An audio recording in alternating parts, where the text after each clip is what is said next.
খেজুর গুড় জল দেওয়া শেষে নামানো হয়ে গেল। এখন ঠান্ডা করা হবে। এটা পাতলা পাতলা বানাচ্ছে গুড় আজকে। ঠান্ডা হলে পরে একটা জমে যাবে না? কালার কি সুন্দর একটা কালার, একদম ফোনে সবই দেখানো যায় কিন্তু এই গ্রান শোনানো যায় না। হুম, নাকে যেটা বানায় সে গ্রান, ফ্রেশ একদম খেজুর গুড়, একদম খেজুর গুড় টাটকা।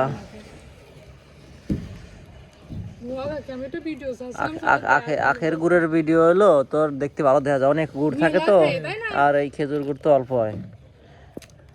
একদম গুড় জাল দিয়ে আসছে, ঠান্ডা করা হচ্ছে। একদম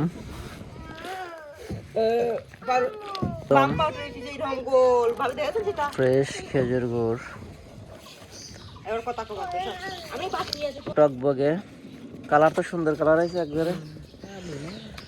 কাল দেখবে আরো সাদা হবে। অল্প একটু রস সকাল সকালে জ্বালা না। এই কি এক কেজি মানে একবার রসে কি 1 কেজি গুড় ফাটালে হয়? পাঠালো বানাবো, আজ মুখে ঠেকাও।